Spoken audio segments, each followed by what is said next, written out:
آدم الأسماء كلها ثم عرضهم على الملائكة فقال أنبئوني بأسماء هؤلاء إن كنتم صادقين۔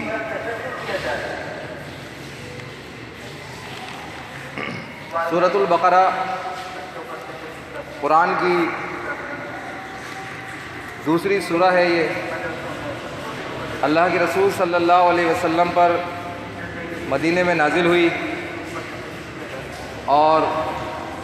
قرآن کی سب سے بڑی سورہ بھی یہی سورہ ہے،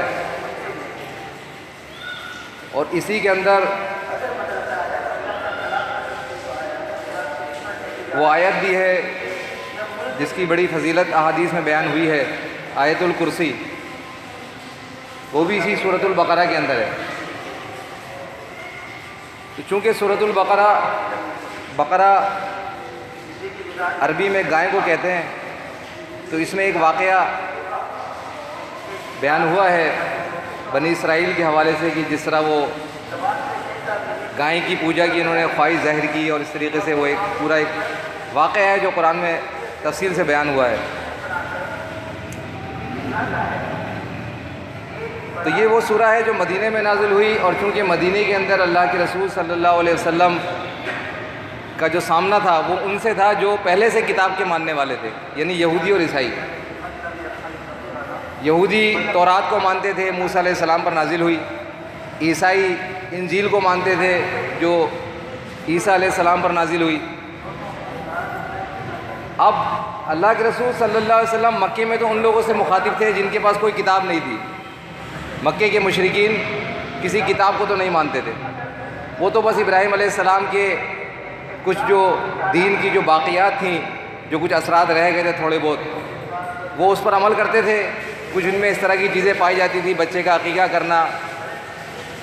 اور نماز بھی ان کی بس نام کی رہ گئی تھی۔ ہاں البتہ بیت اللہ کا طواف کرتے تھے، وہ ابو جہل بھی کرتا تھا، ابو لہب بھی کرتا تھا، حتیٰ کہ تلبیہ کے الفاظ بھی وہ وہی ادا کرتے تھے تقریباً جو آج کا حاجی کرتا ہے۔ صحیح مسلم کے اندر کتاب الحج باب تلبیہ، اس میں ابن عباس رضی اللہ عنہ سے روایت ہے کہ مشرکین مکہ جب خانہ کعبہ کا طواف کرتے تھے تو لبیک اللہم لبیک لا شریک لک، یہ الفاظ ادا کرتے تھے۔ یہ خالص توحید پر مبنی الفاظ ہیں، لیکن اس کے بعد وہ اس کے اندر ایک مزید الفاظ ایڈ کر دیا کرتے تھے، شامل کرتے تھے، وہ خالص مشرکانہ تھے، اور وہ الفاظ یہ تھے الا شریکن، مگر جس کو تو نے خود شریک کر لیا۔ اس کو آسان الفاظ میں یہ کہیں گے کہ جن کو تو نے اپنی خود طاقت دے دی، جن کو تو نے خود اپنے اختیارات دے دیے، جن کو تو نے خود اپنی صفات دے دی، یعنی عطائی، جیسے ہمارے یہاں عطائی بولتے ہیں نا کہ یہ عطائی ہیں، اللہ نے یہ اپنی طاقت دے دی، اپنی صفات دے دی، اپنی قدرت دے دی، تو وہ یہ کہتے تھے۔ تو ابن عباس رضی اللہ عنہ بیان کرتے ہیں کہ اللہ کے نبی کہتے تھے تم پر افسوس، تم یہی رک جایا کرو لا شریک لک پر، لا شریک لک پر رک جایا کرو کہ اللہ تیرا کوئی شریک نہیں ہے۔ آگے تم یہ جو بڑھتے ہو کہ مگر جن نے تمہیں خود شریک کر لیا، یہ نہ کہا کرو۔ تو بہرحال مکے کے مشرکین خانہ کعبہ کا طواف بھی کرتے تھے، حتیٰ کہ اللہ کے نبی صلی اللہ علیہ وسلم کے والد کا نام عبداللہ، آپ دیکھیں خالص توحیدی نام ہے، توحید پر مبنی نام ہے عبداللہ۔ اللہ کے نبی صلی اللہ علیہ وسلم کو یہ نام بہت پسند تھا، لیکن تھے بت پرست، بتوں کی پوجا کرنے والے۔ مشرکین مکہ خانہ کعبہ کا احترام بھی کرتے تھے بہت، حتیٰ کہ حدود حرم کے اندر وہ لڑائی جھگڑے سے بھی بڑا پرہیز کرتے تھے، کیونکہ انہیں پتہ ہے کہ اللہ تعالیٰ نے جو ہے اس کی ایک حرمت رکھی ہے کہ حدود حرم کے اندر کسی کو، حتیٰ کہ کسی جانور کو بھی نہیں مارنا ہے۔ اس کے علاوہ قرآن میں سورہ توبہ میں اللہ تعالیٰ ذکر فرماتا ہے کہ وہ حاجیوں کو پانی پلایا کرتے تھے، کیونکہ انہیں اس بات پر بڑا ایک فخر تھا کہ اللہ تعالیٰ نے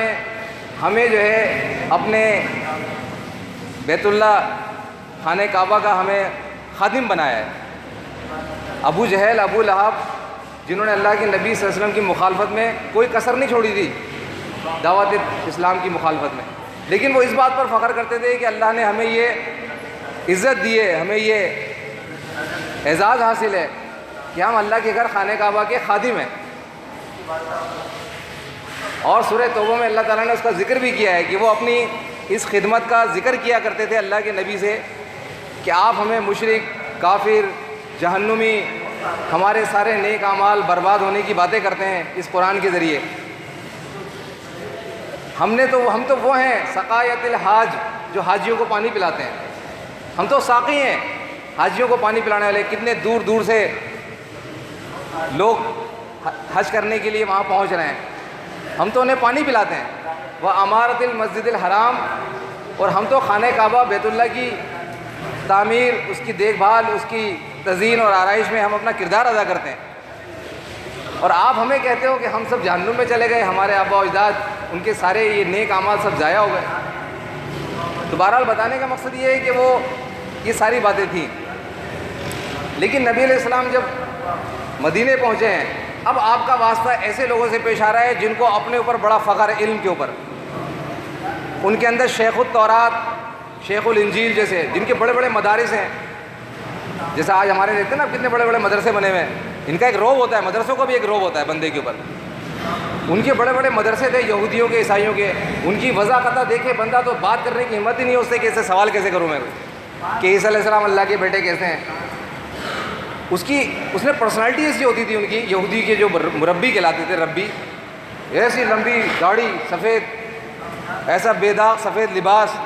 سر پہ ان کے امامہ بندھا ہوا، چہرے پہ ایسی نورانیت، کیونکہ کام دھندہ تو کرتے نہیں تھے، بیٹھ بیٹھ کے کھاتے تھے، تو لہٰذا کثرت کرنے کی بجائے ان کو چہرے پہ خوبصورتی آ گئی تھی۔ اور پھر اس کے بعد تورات اور انجیل کے وہ کیڑے پڑھنے پڑھانے کے معاملے میں، منطق اور فلسفہ ان کا ایسا کہ وہ لوہے کو سونا ثابت کر دیں، مٹی کو آٹا ثابت کر دیں۔ اتنا ان کو اپنی زبان پر اتنا کنٹرول اور اتنا اپنے منطق کے اوپر، فلسفے کے اوپر اتنا ان کو کمانڈ تھی۔ اور پھر اتنا ان کو اور مزید فخر تھا کہ لن تمسنا النار الا ایاما معدودہ، ہم کچھ بھی کریں، ہمیں آگ اگر چھوئے گی بھی جہنم کی تو تھوڑے دن کے لیے۔ کوئی شخص بھی اس وقت تک جنت میں نہیں جائے گا، او کونوا ہدوا او نصارا، یا تو وہ یہودی بنے یا پھر عیسائی بنے تب جنت میں جائے گا، ورنہ سارے انسان جہنم کے لیے پیدا ہوئے ہیں، سب جہنم میں جانے والے ہیں۔ تو اللہ کے نبی کا اب ایسے لوگوں سے سابقہ پیش آیا مدینے پہنچنے کے بعد۔ یہودیوں کے علماء بڑے بڑے ایسے بھی تھے اس میں، جیسے عبداللہ بن سلام رضی اللہ عنہ، یہ یہودی عالم تھے بہت بڑے، مگر اللہ تعالیٰ نے ان کو توفیق دی، انہوں نے جب اللہ کے نبی کی دعوت سنی اور اپنی ہی کتابوں کے اوپر غور کیا کہ اس میں نشانی موجود ہے اللہ کے نبی کی بعثت کی، وہ فوراً ایمان لیا ہے۔ اسی طرح عیسائیوں میں عدی ابن حاتم رضی اللہ عنہ، یہ عیسائی تھے، عالم تھے، جب انہوں نے اللہ کے نبی کی دعوت سنی، اپنی کتاب کو پڑھا انجیل کو کہ اس میں تو یہ نشانی موجود ہے اور آپ اللہ کے نبی صلی اللہ علیہ وسلم اس پہ پورا اترتے ہیں، وہ ایمان لے آئے۔ مگر اکثریت جو تھی اس نے ماننے سے صاف انکار کر دیا، جاننے کے باوجود کہ اللہ کے رسول صلی اللہ علیہ وسلم بالکل ہمارے انبیاء کی بتائی ہوئی نشانیوں پر 100% پورے اترتے ہیں۔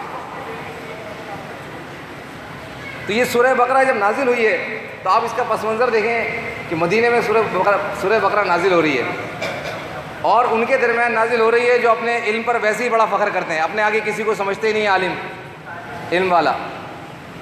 اب اس کے اندر اللہ تبارک و تعالیٰ نے پھر جب یہودیوں اور عیسائیوں کو آڑے ہاتھوں لیا، پھر ان کی جو مشرکانہ عقائد ہیں، ان کے جو بقیے ادھیڑ ہیں، اللہ تبارک و تعالیٰ نے ان کے اوپر جو سخت طریقے سے ضرب لگائی ہے، اور پھر ان کے کرتوتوں پر جو اللہ تبارک و تعالیٰ نے پکڑا ہے، وہ تلملا گئے بری طرح، یہودی تلملا کے رہ گئے۔ ایسا ان کو تکلیف ہوئی، خاص طور پہ یہ سورہ بقرہ، اس کے بعد سورہ آل عمران، پھر سورہ نساء، سورہ مائدہ، یہ چاروں صورتیں ایک ساتھ مدینے کے اندر نازل ہوئی تھی۔ آپ اٹھا کے کبھی پڑھیے گا اطمینان سے، کبھی آپ کے سامنے وہ پورا منظر آ جائے گا مدینے کا کہ اللہ کے نبی دعوت دے رہے ہیں تو کیا صورتحال پیدا ہو گئی ہوگی۔ تو بہرحال مجھے یاد پڑتا ہے کہ کسی زمانے میں، کافی تقریباً 30-35 سال پرانی بات ہے یہ، مصر سے ریڈیو پہ سورۃ البقرہ نشر ہوا کرتی تھی، تو اسرائیل نے بہت احتجاج کیا تھا اس کے اوپر، اس نے کہا تھا کہ بند کرو، یہ براڈ کاسٹنگ بند کرو، یہ جو صبح کی جو روزانہ آپ نے لگائی ہوئی ہے، اس کی وجہ یہ تھی کہ وہ اس کے اندر بنی اسرائیل یعنی یہودیوں اور عیسائیوں کو براہ راست مخاطب کیا گیا، اور جب وہ سنتے تھے تو ان کو تکلیف ہوتی تھی۔ تو بہرحال یہ تو سورۃ البقرہ کی نزول کا ایک پس منظر تھا جو میں نے آپ کے سامنے رکھا ہے۔ جو آیت میں نے تلاوت کی اس میں اللہ تعالیٰ فرماتا ہے وَعَلَّمَ آدَمَ الْأَسْمَاءَ كُلَّهَا، اللہ نے آدم کو چیزوں کے نام سکھائے، تمام چیزوں کے نام سکھائے۔ یہ آدم علیہ السلام کی تخلیق کے حوالے سے ایک خاص چیز اللہ تعالیٰ نے ذکر کی ہے کہ اللہ تعالیٰ نے آدم علیہ السلام کو چیزوں کے نام سکھائے، یعنی وہ ناموں سے چیزوں کو پہچانتے ہیں۔ اور یہ انسان کی جبلت ہے کہ وہ چیزوں کو ناموں سے پہچانتا ہے اور کوشش کرتا ہے کہ کوئی بھی چیز ہو اس کا فوراً کوئی نام رکھ دے تاکہ پہچاننے میں آسانی ہو۔ آج بھی آپ دیکھیں کوئی بھی سائنسی کوئی چیز ایجاد ہوتی ہے، کوئی چیز ڈسکور ہوتی ہے، فوراً اس کا کوئی نہ کوئی نام رکھ دیا جاتا ہے، کیوں؟ پہچاننے کے لیے۔ تو انسان کیا ہے؟ انسان کی اللہ تعالیٰ نے یہ خصوصیت بنائی ہے کہ یہ چیزوں کو ناموں سے پہچانتا ہے۔ میں اگر آپ سے بولوں کہ میرے جیب کے اندر موبائل ہے تو مجھے دکھانے کی ضرورت نہیں ہے، آپ صرف نام سے پہچان جائیں گے میری جیب میں کیا ہے۔ اگر میں آپ سے کہوں کہ میری جیب میں بال پوائنٹ ہے تو آپ نام سے پہچان جائیں گے، آپ یہ نہیں کہیں گے اچھا بال پوائنٹ ہے دکھائیں کیسا ہوتا ہے، کیا چیز ہوتی ہے بال پوائنٹ، آپ فوراً سمجھ جائیں گے کیا چیز ہے یہ۔ تو انسان کو اللہ تبارک و تعالیٰ نے ایسا بنایا ہے کہ یہ چیزوں کو ناموں سے پہچانتا ہے۔ اور آدم علیہ السلام کی اس حوالے سے اللہ تعالیٰ نے یہ خصوصیت کا ذکر کیا ہے کہ وَعَلَّمَ آدَمَ الْأَسْمَاءَ كُلَّهَا، کہ اللہ تعالیٰ نے آدم علیہ السلام کو چیزوں کے تمام چیزوں کے نام سکھائے۔ تو یہ انسان کی ایک کوالٹی ہے کہ وہ چیزوں کو ناموں سے پہچانتا ہے۔ اب اللہ تبارک و تعالیٰ اتنی عظیم الشان ہستی ہے، اس کا ذاتی نام تو اللہ، لیکن اس کی بہت ساری صفات ہیں اللہ تعالیٰ کی۔ حدیث میں بھی آتا ہے 99 صفاتی نام اللہ تعالیٰ کی بیان ہوئے ہیں۔ قرآن میں اللہ تبارک و تعالیٰ نے انہیں فرمایا اسماء الحسنی، اللہ تعالیٰ کے بہترین نام۔ اب یہ نام کس لیے ہیں؟ یہ جو اللہ تعالیٰ کے اسماء حسنہ ہیں یہ کس لیے ہیں؟ دیکھیں انسان کو اللہ تعالیٰ نے کیا کہا کہ یہ ناموں سے پہچانتا ہے۔ پھر اللہ تبارک و تعالیٰ نے اپنی ذات کا انٹروڈیوس کرانے کے لیے اپنا ذات کا تعارف کرانے کے لیے اسماء حسنہ کا ذکر کیا کہ دیکھو وہ الرحمن۔ اب یہاں سے پتہ چلا کہ اللہ تبارک و تعالیٰ بہت رحم کرنے والا ہے۔ پھر اس نے اپنی ایک صفت بتائی الرحیم، اس سے پتہ چلا ہمیں کہ اللہ تبارک و تعالیٰ درگزر کرنے والا ہے۔ پھر اس نے ایک صفت بتائی التواب، تب ہمیں پتہ چلا کہ اللہ تبارک و تعالیٰ کا نام تو اللہ ہے اس میں ذات، لیکن اس کی ایک صفت یہ بھی ہے کہ وہ توبہ قبول کرتا ہے۔ پھر ایک صفت اس نے یہ بتائی الجبار، کہ وہ بڑا قدرت رکھنے والا ہے، قوت والا ہے۔ تب ہمیں پتہ چلا کہ بھئی اللہ تبارک و تعالیٰ جسے ہم اللہ کے نام سے جانتے ہیں وہ بڑی قوت والا بھی ہے۔ پھر اس نے بتایا المتین، کہ وہ بہت طاقتور ہے، زور آور ہے۔ تب ہمیں پتہ چلا کہ اللہ تبارک و تعالیٰ محض کوئی ایسی ہستی نہیں ہے جو جامد اور ساکت ہو، وہ رحم بھی کرتا ہے، وہ درگزر بھی کرتا ہے، وہ قوت والا بھی ہے، وہ جبار بھی ہے، وہ القہار بھی ہے۔ ظالم کے اوپر جو ہے وہ قہر بن کر ٹوٹتا ہے۔ تو ان ناموں سے ہمیں پتہ چلا کہ اللہ تبارک و تعالیٰ کی یہ صفات ہے۔ حدیث میں اس کے 99 نام آئے۔ اب ان 99 ناموں کے ذریعے کیا مقصد تھا ان کا بتانے کا؟ اللہ تعالیٰ کے اسماء حسنہ کا مقصد کیا تھا بتانے کا؟ کہ اللہ کا بندہ، وعلیکم السلام، اللہ کا بندہ جب اللہ تبارک و تعالیٰ سے جس مقصد کے لیے اللہ نے اس کو پیدا کیا اپنی عبادت کے لیے، اس کے لیے جب وہ اللہ سے دعائیں کرے، اللہ سے کچھ مانگے، تو ان صفات کو سامنے رکھے جن صفات کا اس کا خالق اور مالک حامل ہے۔ لہذا فرمایا سورہ اعراف کی آیت نمبر غالباً 108 یا 118 کہ وَلِلَّهِ الْأَسْمَاءُ الْحُسْنَى فَادْعُوهُ بِهَا، کہ اللہ تبارک و تعالیٰ کے بہترین نام ہیں، اسماء حسنہ ہے، فَادْعُوهُ بِهَا، ان کے ذریعے اللہ سے مانگو۔ یعنی سادہ الفاظ میں یہ کہہ سکتے ہیں کہ ان کو اللہ کی بارگاہ میں ناموں کو بطور وسیلہ استعمال کرو، اپنی دعاؤں کے اندر بطور واسطہ استعمال کرو، ورنہ تم یہ بھی کہہ سکتے ہو اے اللہ مجھ پر رحم فرما۔ لیکن اب اللہ تعالیٰ کی رحمت کو جوش دلانے کے لیے اب تم یہ کہو اے اللہ تو بڑا الرحمن ہے، اے اللہ تو بڑا رحیم ہے، مجھ پر رحم فرما۔ تم یہ بھی کہہ سکتے ہو اللہ مجھے رزق عطا فرما، براہ راست اللہ کو مخاطب کر کے اس کے اس میں ذات کے ساتھ، ناؤن کے ساتھ۔ لیکن اگر تم یہ کہو اے اللہ تو بڑا الرزاق ہے، تو بڑا رزق دینے والا ہے، اے اللہ مجھے بھی رزق عطا فرما۔ پھر ایک مسئلہ آتا ہے کہ اللہ تعالیٰ کے 99 نام ہیں، کون سی دعاؤں میں کون سا صفاتی نام استعمال کیا جائے؟ ایک شخص کو رحم چاہیے اپنے لیے، کیا وہ یہ کہے گا اے اللہ تو بڑا قہار ہے؟ یہ تو بنتا ہی نہیں نا کچھ، کہ اللہ تعالیٰ سے رحم چاہیے اور صفت کا واسطہ دیا جا رہا ہے جس میں آ رہا ہے کہ اللہ تعالیٰ دشمن اور ظالم کے اوپر قہر بن کے ٹوٹتا ہے۔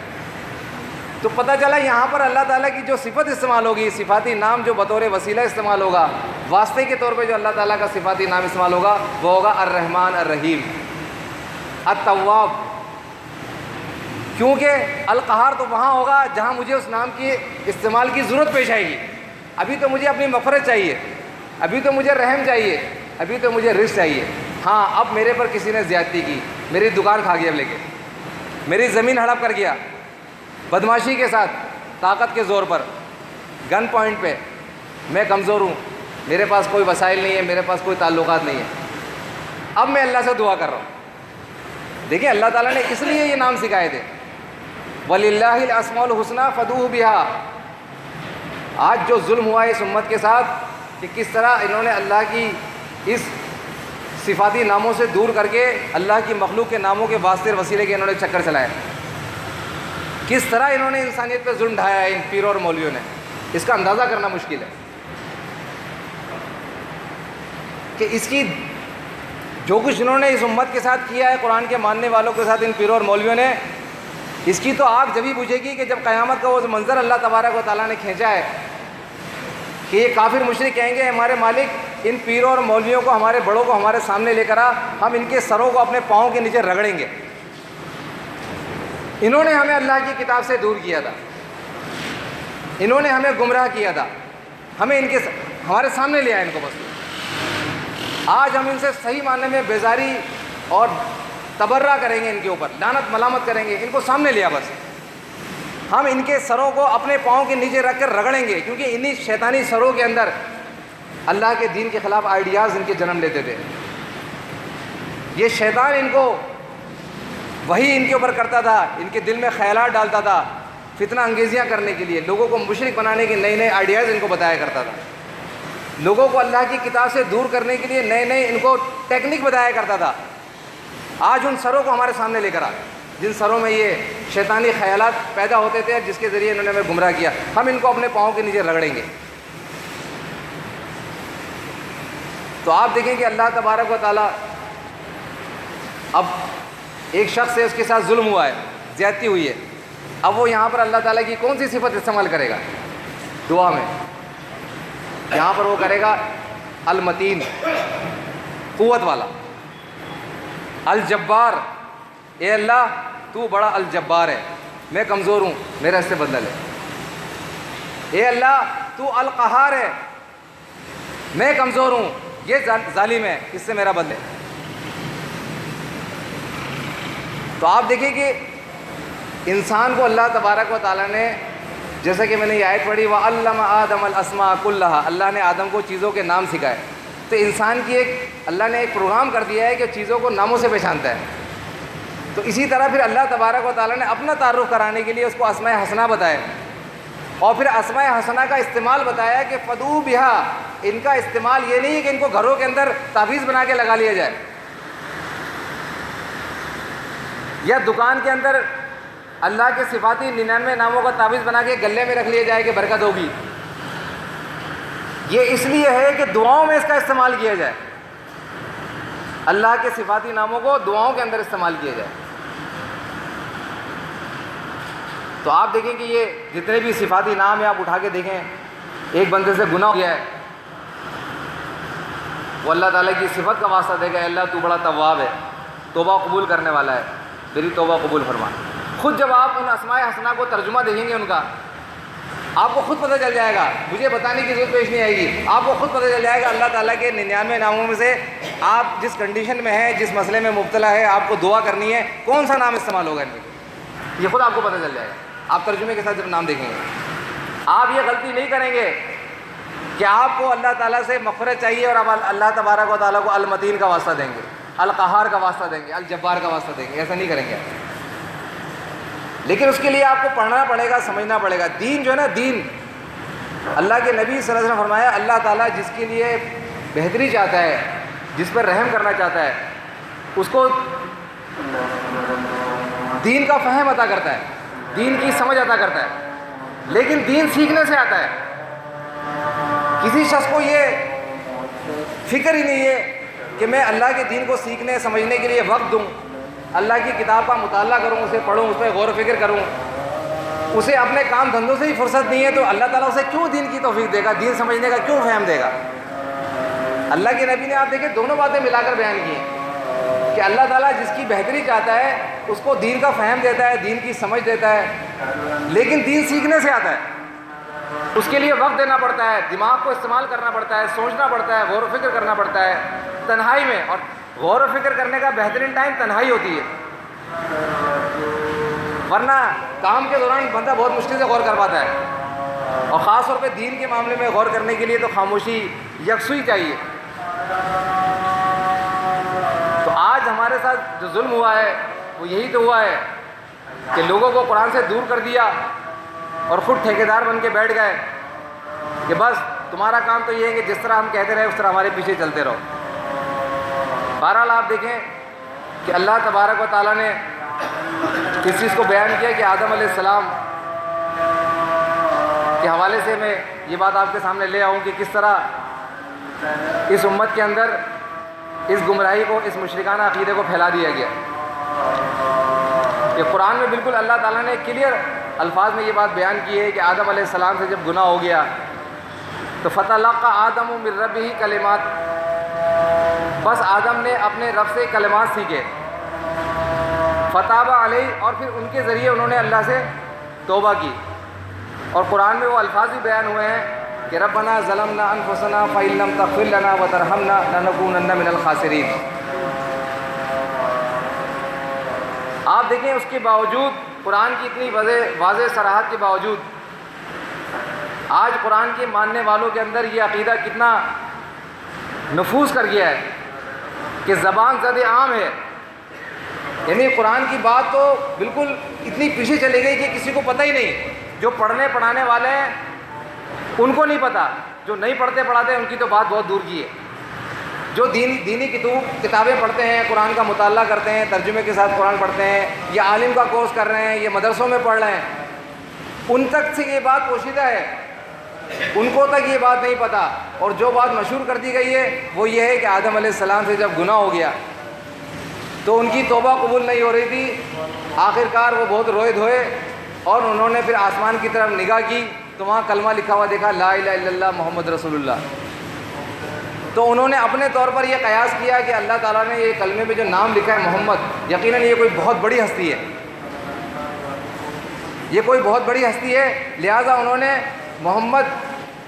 کے واسطے سے دعا کی تو اللہ تبارک و تعالیٰ نے ان کی مغفرت کر دی۔ اور اس طریقے سے آپ دیکھیں کہ یہ واقعہ جو ہے نا اتنا عام کر دیا گیا ہے کہ آج لوگوں کو اصل قرآن کی بات تو نہیں پتہ، لیکن یہ بات سب کو پتہ ہے کہ آدم علیہ السلام سے جو گناہ ہوا تھا تو انہوں نے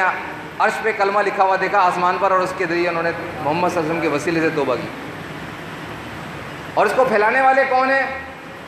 سب سے زیادہ یہ دیوبند کی جو تبلیغی جماعت ہے، انہوں نے اس عقیدے کو سب سے زیادہ پھیلایا ہے۔ فضائل اعمال جو یہ درس دیتے ہیں جس کا بیٹھ کے، اس کے اندر انہوں نے یہ جھوٹی روایت درج کی ہے آدم علیہ السلام کی توبہ کے حوالے سے، اور جہاں یہ درج کی ہے وہاں قرآن کی اس آیت کا ذکر تک نہیں کیا، بالکل چھپا گئے، صاف کلیئر کٹ۔ اور وہ جھوٹی روایت بیان کر دی آدم علیہ السلام کے حوالے سے کہ ان سے جب گناہ ہو گیا تو انہوں نے محمد صلی اللہ علیہ وسلم کے نام کا وسیلہ دیا اللہ تعالیٰ کو، حالانکہ یہ خالص شرک ہے۔ اللہ کے اسماء حسنہ اللہ تعالیٰ کی صفات ہیں، اللہ تبارک و تعالیٰ کی صفات ہیں، وہ اللہ کے اسماء حسنہ کے مقابلے میں کوئی نام نہیں ہو سکتا، چاہے کسی نبی کا نام کیوں نہ ہو۔ اللہ تبارک و تعالیٰ کے اسماء حسنہ کے مقابلے میں کسی کے نام کو استعمال کرنا، چاہے وہ کسی نبی ہی کا نام کیوں نہ ہو دعاؤں میں،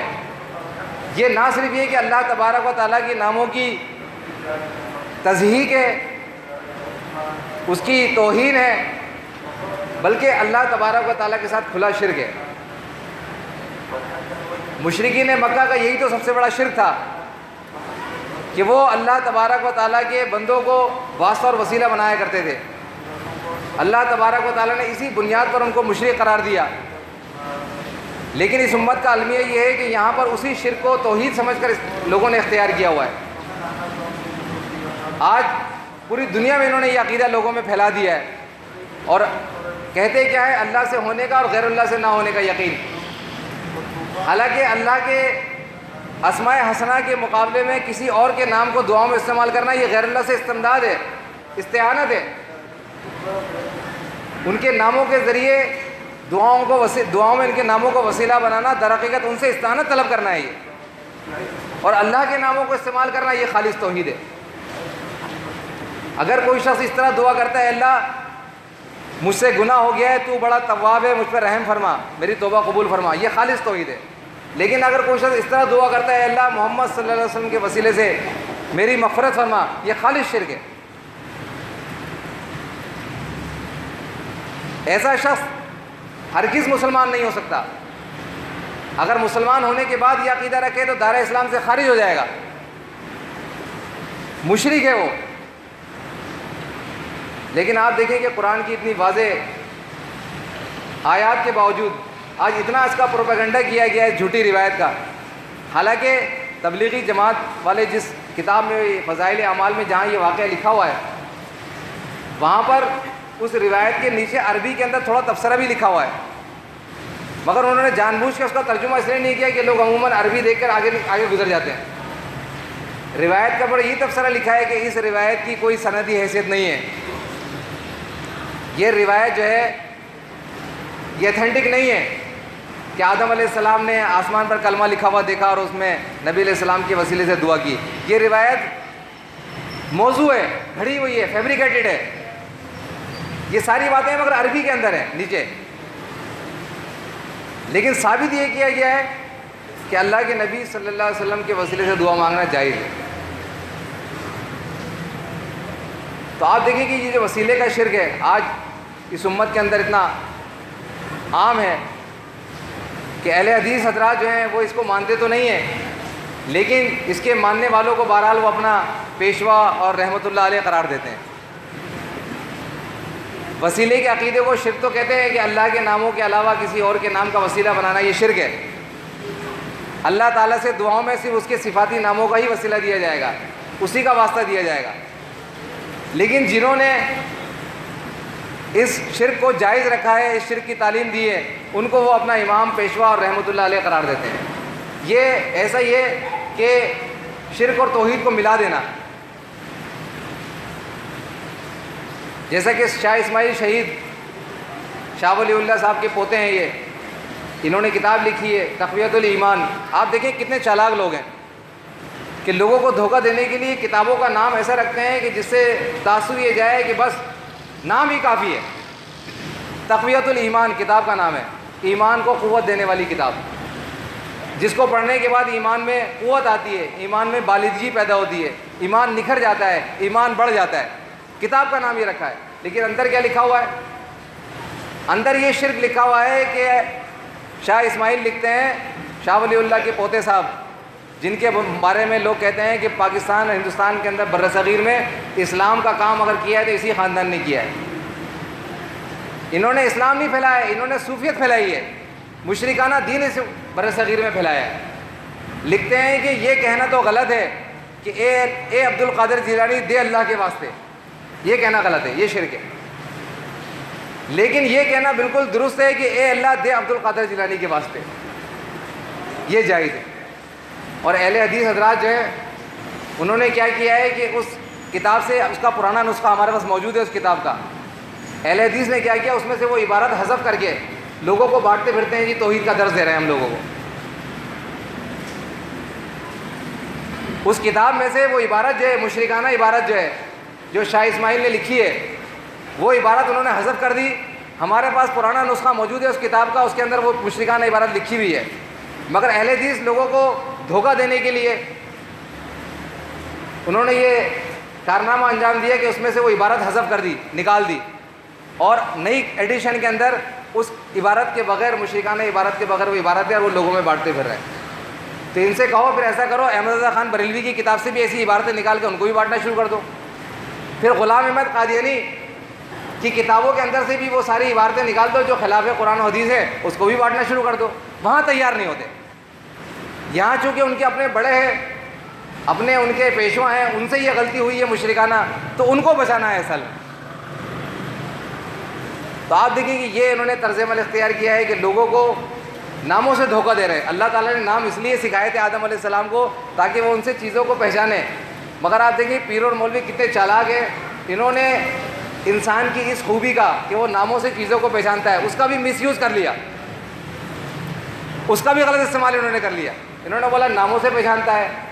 لہذا ایسا کرو زہر کو تریاق کے نام سے لوگوں میں مشہور کر دو، شراب کو شربت کے نام سے پلوا دو،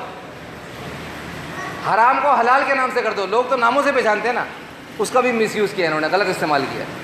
کتاب کا نام لکھا اشرف علی تھانوی نے بہشتی زیور۔ بہشتی زیور کا مطلب کیا ہوتا ہے؟ جنت کے زیور، کہ جب بچی کی شادی ہوتی تھی تو لوگ اس کو بہشتی زیور وہ کتاب دیا کرتے تھے کہ یہ تو جو کچھ ہم نے بیٹی تمہیں دیا دنیا کی ہے سب جہیز وغیرہ کے معاملات، مگر اصل تو جنت کے زیورات ہوتے ہیں، لو یہ بہشتی زیور، سارا اس میں کفر و شرک بھرا ہوا۔ کتاب کا نام کیا ہے؟ بہشتی زیور۔ ناموں سے اللہ تعالیٰ نے نام اس لیے سکھائے تھے کہ ناموں کے ذریعے وہ اللہ کو پہچانے، اللہ کی صفات کو پہچانے، اپنے رب کی قدرت کو پہچانے۔ تو وہ کام تو انہوں نے چھوڑ دیا اپنے پیر اور مولویوں کے کہنے سے، اب اس کا غلط استعمال شروع ہو گیا کہ کفر و شرک کے اوپر جو ہے نا اچھے اچھے نام لگا دیے گئے، بہشتی زیور۔ اب اس کے اندر تعویذات بھی لکھے ہیں، اور ایسے ایسے تعویذ لکھے ہیں بہشتی زیور میں کہ میں اس کو یہاں بیان نہیں کر سکتا آپ کے سامنے، ایسے فحش تعویذ ہیں۔ اشرف علی تھانوی کی کتاب ہے اعمال قرآنی، اب دیکھیں کتنا اچھا نام ہے، قرآنی اعمال، اندر ایسے ایسے فحش تعویذ لکھے انہوں نے کہ اس کو بھی بیان نہیں کیا جا سکتا۔ کتاب کا نام لکھا کنز الایمان، ترجمے کا احمد رضا خان بریلوی نے، کنز الایمان یعنی ایمان کی کنجی، خزانہ۔ اور اس کے اندر کیا ہے؟ جہاں موقع ملا ہے تفسیر کے ذریعے، جہاں موقع ملا ہے کفر و شرک داخل کر دیا تفسیر کے اندر، حاشیے کے اندر۔ تو آج یہ صورتحال ہے۔ بہرحال اللہ تبارک و تعالیٰ کا یہ بڑا فضل و کرم ہے کہ اس نے ہمیں ان پیر اور مولیوں کے مکر و فریب سے بچایا۔ اس میں ہمارا کوئی ٹیلنٹ نہیں ہے، یہ اللہ کی توفیق ہے، خالص اللہ کی توفیق ہے یہ، کہ اس نے ہمیں اس طرف مائل کر دیا ہے، حق بات کو سمجھنے سننے کی طرف ہماری طبیعت کو مائل کر دیا، ورنہ اس میں بھی کوئی عجب بات نہیں تھی کہ ہم اینٹی چلے جاتے، جس طرح آج اربوں لوگ اینٹی گئے ہوئے ہیں حق بات کے۔ اس میں ہمارا کوئی ٹیلنٹ نہیں ہے، یہ اللہ کی توفیق سے ہے۔ تو بہرحال اس نعمت کی قدر یہی ہے کہ ہم اپنے دینی علم کے اندر اضافہ کریں، اپنے معلومات میں اضافہ کریں، جو کچھ ہم نے سمجھا ہے، جو کچھ دیکھا ہے اس کا جائزہ لیں، اس پر غور و فکر کریں۔ ایسا نہ ہو کہ جذباتی طور پر ایک چیز اختیار کی، اس کے بعد جب جھاگ اتر گئے، جذبات ٹھنڈے ہو گئے، تو کبھی اہل حدیث میں بھاگ رہے ہیں، تو کبھی دیوبندی میں بھاگ رہے ہیں، تو کبھی بریلوی میں بھاگ رہے ہیں، تو کہیں اور بھاگ رہے ہیں۔ ایسا نہ ہو، اللہ تبارک و تعالیٰ مجھے بھی استقامت دے، آپ کو بھی۔ اقول قولی ھذا استغفر اللہ لی ولکم وللسائرین۔ آج سے انشاءاللہ صلاۃ العصر جو ہے 4:30 بجے ہوگی۔